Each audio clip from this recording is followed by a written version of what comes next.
één voor één er doorheen dan.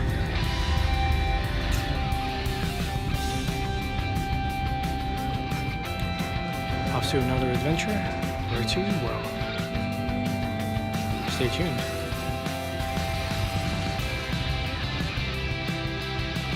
Goed eten als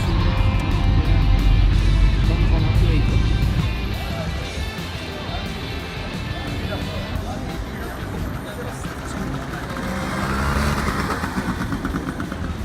Hello everyone, this is Jan and you're watching SketchaLona Casablanca edition. I got to go to Casablanca in Morocco for a little training session organized by my job here in Barcelona at the other office there, and one of my colleagues was kind enough to take us out in the night to the old Medina, the old city center, for a little shopping, for a little just a tiny bit of sightseeing. It was good fun. Thought I'd show you a little bit of my trip here. I didn't get to see a whole lot of the city because I was actually there for work, but wherever I could, I grabbed a little video for you.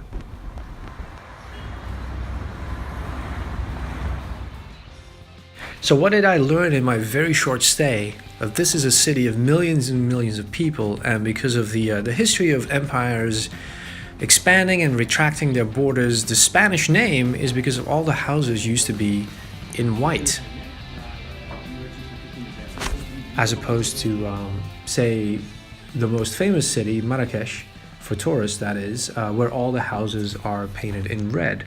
Now, me being an avid learner and, oh, someone coming in, a very serious student, just like old times, you know, the notepad is filled with little quick sketches of my colleagues. These are all of my co-workers there.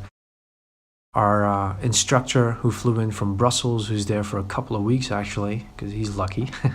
So lots of great people watching while I was there. There, like in any country, certain, you know, there's a certain look that seems to shine out that you latch onto, but the variety of people is, you know, very Mediterranean. So a lot of my co-workers could just be plucked and like deposited in a different Mediterranean country and it would fit right in. There is a very particular look that I honed in on where I was like, oh man, I wish I just could just sit here and just draw people, because there's a very particular leathery look where, I don't know, you know, it's like very Western almost, you know, like people who've just been living out in the desert, which is kind of what Morocco is for the most part. So yeah, it was really cool to see those features like very prominent, you know. People are also quite tall. There's another thing I noticed. It's not like the Spanish are super short, but in general, there's a lot more shorter people here, it seems, in Spain than there are over there. That's another thing I noticed. It was funny to hear the complaints of immigration in Morocco. Of course, they refer to different peoples, but it was quite amusing, like to hear my coworkers talk about all sorts of things, and like, you know, we're all from all over the place. A lot of them have lived in Belgium and in Holland, in France. It was really fascinating just to see how all of us were just constantly switching between languages, and how they explained to me Spanish is still quite a feature in the north of Morocco, but then in the south, and where we are in Casablanca, besides their own language, which is like a mix of Arab and Berber, it seems, there's a lot of, there's just French spoken everywhere and written everywhere, because the French had a protectorate there from like 1916 to like the 60s or something. So again, like lots of not quite colonial, but like historical ties to European countries. And that are still dominant features of everyday life today, which of course made life a little easier for us, because I can understand a fair bit of French, I just don't speak it. But I can get by just, you know, moving through the city. It was a shame it was so short. I was hoping that Friday morning I would have a morning to myself to just venture into town, and maybe visit the local mosque, even though they had already told me that on Friday there's, it's the big day for prayer, and so they don't let tourists go inside. But then my Friday morning got cut short. I was walking through the city for like an hour and decided I need a little pit stop at the hotel. And just as I happened to be there, I got a phone call, and it was the driver who was going to pick me up. But instead of it being like 1, he was going to pick me up at like 11:15. So that meant there was no point in me leaving the hotel and walking all the way to the coast in the city. So I just decided like, okay, that's it, because the weather was already turning bad, getting rainy, so it was a real shame. So you've pretty much seen all the video footage I have, except for the amazing food.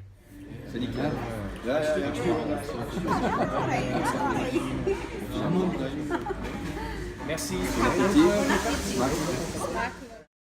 Très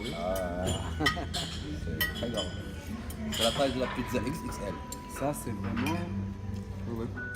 That last one, pastilla poulet, I can only describe it as a pastry. And by pastry, I mean like something you'd expect at a bakery, with it's sweet and it eats, and the texture and everything, with the cinnamon and like everything is as if it is a pastry that should be had with a cup of tea or a coffee, but it's chicken filled with herbs and spices and all sorts. It was incredible. Like, I've never had anything like it. I was very impressed.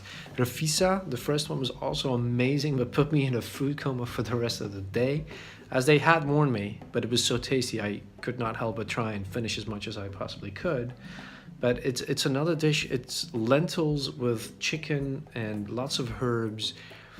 And instead of pasta, they use Moroccan pancakes. So it looks like you're eating pasta, but they're actually pancakes. Yeah, something else. So now that I'm back in Barcelona, it's time to get out the old sketchbook and draw along to a show I happen to be watching here. Just whoever's on the show, just to warm up the hands. Oh, I did actually get to read a couple of comic books. It's funny because I prefer to read comic books in the flesh, so to speak. But I do have a whole bunch of them on my phone. So there was downtime at the hotel when I was flying back, where I was just messing on my phone without internet. So I kind of rediscovered, I had downloaded a whole bunch of them and started reading them. The ones that stood out were some issues of Wildcats by Travis Charest I had never read. And James Stokoway, he did Alien Orbit. So I finally started reading that one because I had it on my phone all this time. And both of them are amazing for different reasons. The Alien comic book really stood out because it's written and drawn and lettered by one man. And it really kind of shows, like there's just something about this comic book and the presentation where it feels very, I don't want to say unified, but like, I don't know, like it's an awesome story. It's an awesome alien story with this crew and all their particularities, and everything is just, the storytelling in it is just, there's so much detail, not just in the art, but like you really get a feel for these people, and then of course they find themselves on a spaceship and there's an alien, and yeah, very cool. Also the coloring really stood out in that one. Wildcats one, so I hadn't read this one particular issue that I had with me on the plane. Of course the art is phenomenal. Travis Charest's comic book art, like there's just so many moments where I'm like, that is such a cool way to draw like an old man's face, for example. And he really mixes it up how he renders the same people throughout the comic book. Both of these comic books have really cool inking techniques here and there that I couldn't help but notice, and got me really excited about coming back this weekend and get started on what I'm about to show you now relating to phosphor.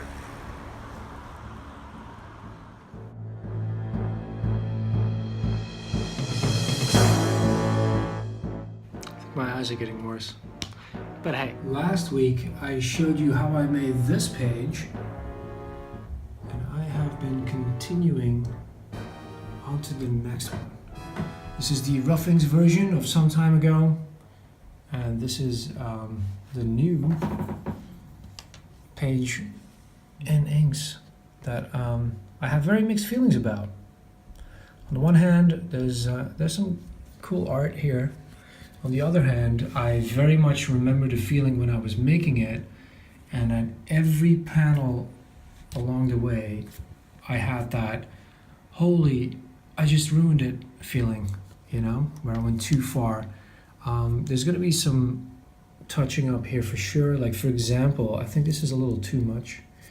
I think the nose could use an extra white line on the side to give it a little bit more shape. I added a little black inside her mouth, and now it looks at a distance as if she's got a broken tooth. Yeah, just little things. Same like the likeness here for this character. These lines on her upper lip are just a little too thick. It's more square, softer. The hair, it just, you know, I've just been messing things up, and it's gonna need a little tweaking. In spite of that, when I just take a step back and when I try and look at it with a little bit of distance, like, that looks pretty good. So let's get moving on to the next part. I'll just show you one more time. This panel right here, leading into that. So what we have on this page is a bit of a segue here in my my little sci-fi adventure comic called Phosphor, bridging the connection between the people who work on the lower decks of this vessel with those who lord it over them on the upper decks. So one of the things I changed was there's a panel here too many. I feel like it gets a little too complicated, so this is very hard to see in blue, I think. But basically, I dropped this panel and just have that one with more text. So it's nice and obvious and clear, and that's it. And then the panel of two characters, like one walking out of the scene, one walking into the scene. The rough inks were a little too rough, and then when I copied them, I needed to spend a little bit more time on it, rather than, as I did above there, figure things out as I went along. I'm gonna try and keep it pretty straightforward with these shadows, because ultimately they need to recede into the background, and the focus should be what's up here, with a lot of foreground characters in full detail. So, as you can see here. That is the plan. So let's get started, shall we?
So this is kind of where I'm at right now. I am working on this complex scene. There's a lot of high contrast here, which I love, but I can't help wanting to make an impression and really get some fine detail in here. So I've outlined Francis, this is George, we got Scylla, the big boss lady, and then another idea I had while the captain of the ship, Vez, is kind of working out his plan and getting everyone involved. This is like a little meeting they're having while the pilot is leaving to do his thing. One thing that I came up with is that, so these two are like the two corporate spies, right? So they came on board to join the rest of the team to kind of watch over them because they've screwed up in the past, and you know, they're not quite delivering, so this could very well be their last trip. So one of the things they need to do is why I've always referred to them as the spies is, you know, they need to keep track of everything. And so this guy here is standing with the equivalent of a smartphone, and he's actually recording what is happening here. And he's doing that a lot on some other pages as well, but I wasn't quite sure if that was obvious. And so I thought, since I'm gonna change this panel around, however much I like this drawing, so this is gonna be a big screen, like I said earlier. It's just going to be the silhouettes against this giant screen over here, pointing at a map, having that same conversation. And I drew the face of Gotzi, the spy, right? But I'm not quite sure, like, it's just kind of a waste. I'm gonna erase this and I'm gonna draw his body in silhouette as well, so that it's a lot more obvious that it's him recording them. It's another opportunity to do that right here, in case you miss it there. Storytelling. It's detail. I think that might just work out. So yeah. In the meantime, you guys, thank you for watching another video. This is SketchaLona Casablanca edition coming to an end. I've got 2 more episodes of Sketch Doodle Draw still on my list. I have to draw those a little faster because that was like a month ago I promised those. But my schedule here on YouTube has been a little looser these winter months. I just try and stick to 1 a week and just try and get as much drawing done as possible, especially now that there's another trip in the works.